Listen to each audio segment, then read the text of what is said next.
गोलपुर नाम का एक छोटा सा नगर था। वह बहुत ही हरा भरा और बहुत ही प्यारा नगर था।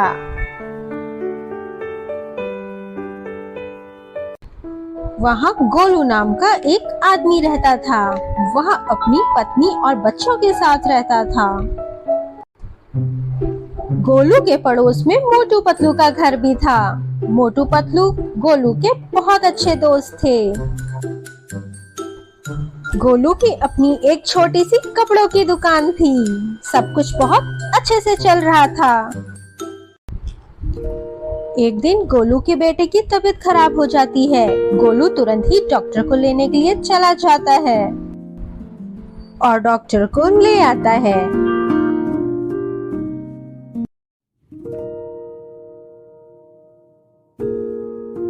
डॉक्टर गोलू के बेटे को देखकर दवा देकर चला जाता है।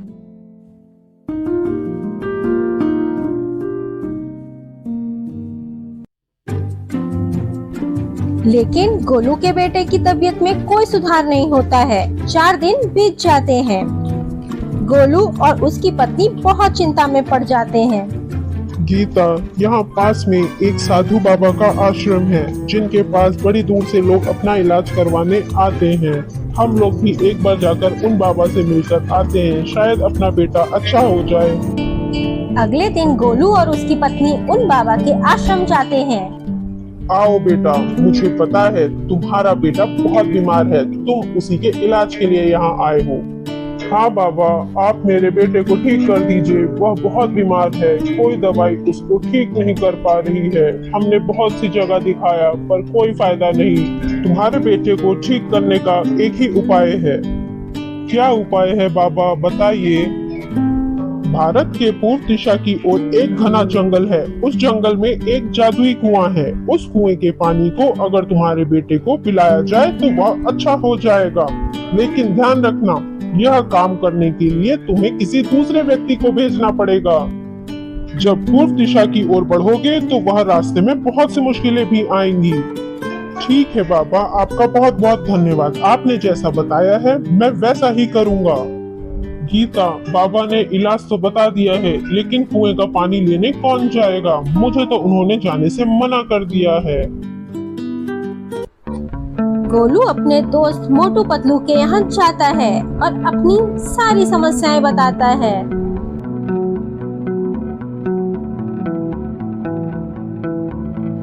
गोलू की सारी समस्या सुनते ही पतलू कहता है कि देखो गोलू, हम लोग आज के दोस्त नहीं हैं, हम लोग बचपन के दोस्त हैं। तुम पर इतनी बड़ी परेशानी आई है तो हम लोग तुम्हारी मदद करेंगे।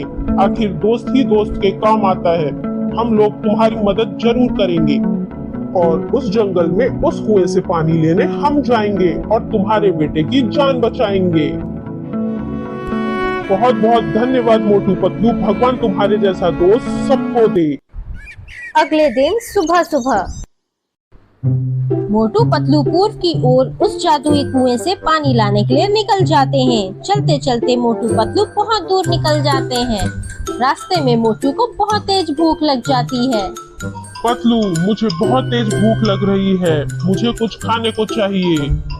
अरे मोटू, यहाँ तुम्हें खाने को क्या मिलेगा? थोड़ा सा अपनी भूख को कंट्रोल करो, हो सकता है आगे जाके हमें कोई समोसे की छोटी सी दुकान ही मिल जाए, समझे? ठीक है पतलू, लेकिन खाने की दुकान जल्द ही मिल जाए क्योंकि मुझे बहुत तेज भूख लग रही है। आगे चलकर जंगल में उन्हें एक चाय की और समोसे की छोटी सी दुकान दिखती है। मोटू पतलू जल्दी से उस दुकान से चाय और समोसे खरीद के खा लेते हैं और थोड़ा सा आराम भी कर लेते हैं। उसके बाद वह अपना आगे का सफर शुरू करते हैं। आगे जंगल की ओर बढ़ते ही उन्हें रास्ता बंद दिखाई देता है। उन्हें बहुत ही गहरा तालाब दिखाई देता है। यह रास्ता तो बंद है पतलू, आगे पानी ही पानी दिख रहा है, हम आगे कैसे बढ़ेंगे? मोटू, हमें हार नहीं माननी है, अपने दोस्त गोलू के बेटे की जान बचानी है। मोटू, हम दोनों इस तालाब को तैर के पार करेंगे और आगे बढ़ जाएंगे। डर के आगे जीत है मोटू, हमें घबराना नहीं है। मोटू को पतलू की बातें समझ आ जाती हैं। मोटू पतलू भगवान का नाम लेके तैरना चालू कर देते हैं और तैरते हुए तालाब को पार कर लेते हैं और आगे बढ़ जाते हैं।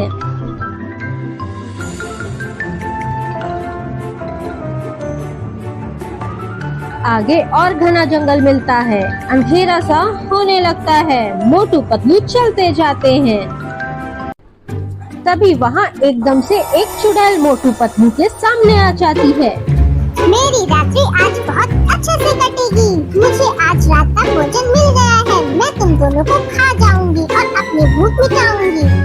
हमें एक छोटे बच्चे की जान बचानी है। जंगल में एक जादुई कुआं है, उसका पानी लेने जा रहे हैं। हमें छोड़ दो, हमें जाने दो।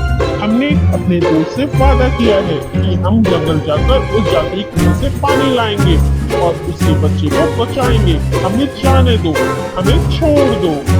मैं तुम्हें जाने दूंगी, पर तुम्हें मेरा एक सवाल का जवाब देना होगा।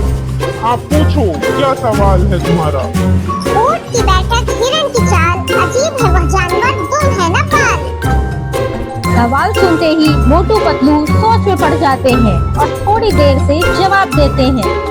ऐसे तो मुझे लगता है कि ऊंट के जैसे जो बैठता है, हिरण की तरह जो तेज चलता है, उसकी पूंछ और बाल भी नहीं है, कि ये जानवर कहीं मेंढक तो नहीं?